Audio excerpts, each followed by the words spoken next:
L'histoire et la culture des différents peuples mentionnés dans les Saintes Écritures sont représentés dans de nombreux objets du quotidien, dont beaucoup sont parvenus jusqu'à nous.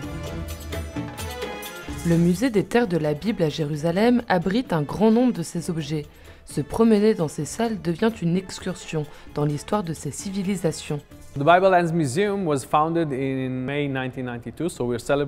musée des terres de la Bible a été inauguré en mai 1992 et nous célébrons cette année son 30e anniversaire. Nous pouvons dire que c'est un rêve devenu réalité. L'exposition principale que nous présentons ici a vu le jour en grande partie grâce à la collection privée du fondateur du musée, le docteur Eli Borovsky, et de sa femme Batia, qui administre toujours le musée.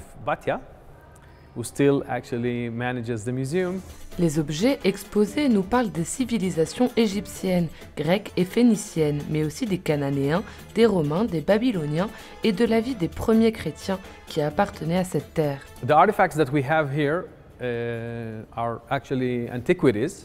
Les objets que nous avons ici sont de véritables antiquités.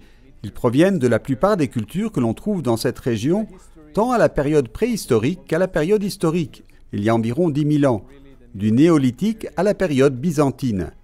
Nous avons des découvertes incroyables en Mésopotamie, dans l'ancienne Sumérie, en Acadie et en Égypte. À mon avis, c'est l'une des collections les plus impressionnantes d'objets de l'Égypte ancienne.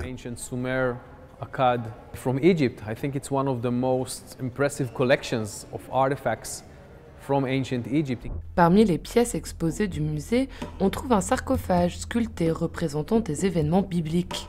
Behind me is this amazing sarcophagus. A noble lady from Rome by the name of Julia Latronilla was buried here. Maybe her husband was supposed to be buried with her. Derrière moi se trouve cet incroyable sarcophage d'une noble romaine nommée Julia Latronilla, qui a été enterrée ici, probablement avec son mari. Cet objet en marbre est à toutes fins utiles une démonstration de la combinaison de l'art classique et de l'héritage biblique, ainsi que de l'apparition du christianisme dans la région. Les scènes représentées sont des récits que l'on retrouve dans le Nouveau Testament, comme l'entrée triomphale du Christ à Jérusalem, ou certains des miracles qu'il a accomplis, tant sur la mer de Galilée qu'à Jérusalem, notamment la guérison de l'aveugle-né à la piscine de Siloé. Mais à côté de ces scènes, nous avons deux objets liés à l'Ancien Testament. L'un d'eux, à côté de moi, est le sacrifice d'Isaac. But together with those scenes, the later scenes, we have also two scenes that are related to the Old Testament. One of them, right next to me here, is the bonding of Isaac.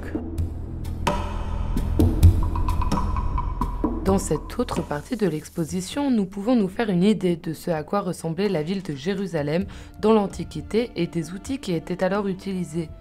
La ville de Babylone est aussi représentée ici.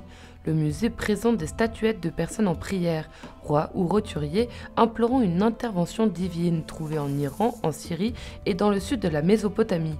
Ceci était utilisé par les familles chaldéennes. Ceci est une tombe égyptienne. Cette exposition et d'autres donnent aux visiteurs un aperçu de la culture de ces civilisations mentionnées dans le texte sacré. C'est l'un de mes musées préférés à Jérusalem. Derrière moi, vous pouvez voir la carte du voyage d'Abraham, les régions par lesquelles il est passé, et ce sont les mêmes endroits qu'aujourd'hui. Comme l'a dit le docteur Borovsky, fondateur du musée, l'avenir de l'humanité est ancré dans le passé, et ce n'est qu'en comprenant notre histoire que nous pourrons construire un avenir meilleur.